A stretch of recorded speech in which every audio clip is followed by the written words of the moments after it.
ഇപ്പോ അവളുടെ സ്വപ്നങ്ങളും എല്ലാം യാഥാർത്ഥ്യമാക്കി എംബിറ്റ്സ്. സ്വപ്നങ്ങളെ യാഥാർത്ഥ്യമാക്കി എംബിറ്റ്സ് എഞ്ചിനീയറിംഗ് കോളേജ്, കോതമംഗലം. കൈയും കാലും ബന്ധിച്ച് 4.5 കിലോമീറ്റർ നീന്തിക്കടന്ന് കോതമംഗലം സ്വദേശിയായ ആരൻ രോഹിത് ആലപ്പുഴ ജില്ലയിലെ ചേർത്തല തവണക്കടവിൽ നിന്നും കോട്ടയം ജില്ലയിലെ വൈക്കം ബീച്ച് വരെയുള്ള 4.5 കിലോമീറ്ററാണ് ആരൻ നീന്തി വേൾഡ് വൈഡ് ബുക്ക് ഓഫ് റെക്കോർഡ്സിൽ ഇടം പിടിച്ചത്.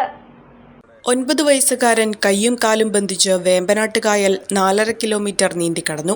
കോതമംഗലം മാതിരപ്പള്ളി രോഹിത് ഭവനിൽ രോഹിത് പി പ്രകാശിന്റെയും ആതിരയുടെയും മകനും കോതമംഗലം ഗ്രീൻ വാലി പബ്ലിക് സ്കൂളിലെ 3ാം ക്ലാസ് വിദ്യാർത്ഥിയുമായ ആരൻ രോഹിത് പ്രകാശാണ് കയ്യും കാലും ബന്ധിച്ച് വേമ്പനാട്ടുകായൽ 4.5 കിലോമീറ്റർ നീന്തിക്കടന്നത്. രാവിലെ 8:30 ആലപ്പുഴ ജില്ലയിലെ ചേർത്തല തവണക്കടവിൽ നിന്നും കോട്ടയം ജില്ലയിലെ വൈക്കം ബീച്ച് വരെയുള്ള 4.5 കിലോമീറ്റർ നീന്തിയാണ് വേൾഡ് വൈഡ് ബുക്ക് ഓഫ് റെക്കോർഡ്സിൽ ഇടം പിടിച്ചിരിക്കുന്നത്. കയ്യും കാലും ബന്ധിച്ച് 4.5 കിലോമീറ്റർ നീന്തി കടക്കുന്ന ഏറ്റവും പ്രായം കുറഞ്ഞ കുട്ടിയാണ് ആരൻ രോഹിത് പ്രകാശ്. ഡോൾഫിൻ അക്വാട്ടിക് ക്ലബിലെ പരിശീലകൻ ബിജു തങ്കപ്പനാണ് പരിശീലനം നൽകിയത്. കേരള സ്റ്റേറ്റ് പിന്നോക്ക വിഭാഗ കോർപ്പറേഷൻ ചെയർമാൻ അഡ്വക്കേറ്റ് കെ പ്രസാദാണ് നീന്തൽ ഫ്ളാഗ് ഓഫ് ചെയ്തത്.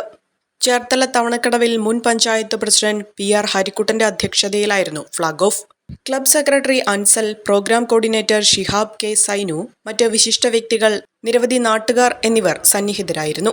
നീന്തൽ വിജയകരമായി പൂർത്തിയാക്കിയ ആരന്റെ കൈകാലുകളിലെ ബന്ധനം കോതമംഗലം വൈസ് ചെയർപേഴ്സൺ സിന്ധു ഗണേശൻ അഴിച്ചുമാറ്റി.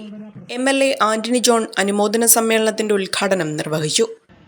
അപകടം നിറഞ്ഞ സാഹസികമായ ദൗത്യം അത് ഏറ്റെടുക്കാൻ ആരൻ തയ്യാറാകുന്നത് അത് തീർച്ചയായിട്ടും ആരന് ഒരു ലക്ഷ്യബോധവും നിശ്ചയദാർഢ്യവും ആ ലക്ഷ്യബോധത്തിലേക്ക് എത്തുന്നതിന് വേണ്ടിയിട്ടുള്ള കഠിനാധ്വാനവും എല്ലാം ഈ ഒരു വിജയത്തിന് പിന്നിലുണ്ട് എന്ന കാര്യത്തിൽ തർക്കമില്ല.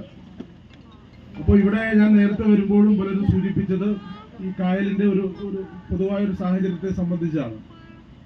വളരെ ശ്രമകരം അല്ലെങ്കിൽ അസാധ്യമെന്ന് പലരും കരുതുന്ന ആ ഒരു നേട്ടമാണ് ഈ കൊച്ചുമിടുക്കൻ ഇവിടെ നേടിയിട്ടുള്ളത്. ഒരിക്കൽ കൂടി ആരനെ പ്രത്യേകം അഭിനന്ദിക്കുകയാണ്.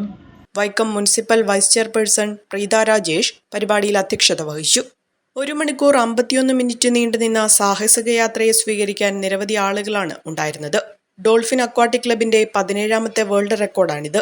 Vaikom municipal vice chairman PT Subhash, Vaikom fire and rescue station officer T Shaji Kumar, CN Pradeep, programme coordinator Shihab K Sainu എന്നിവർ പങ്കെടുത്തു.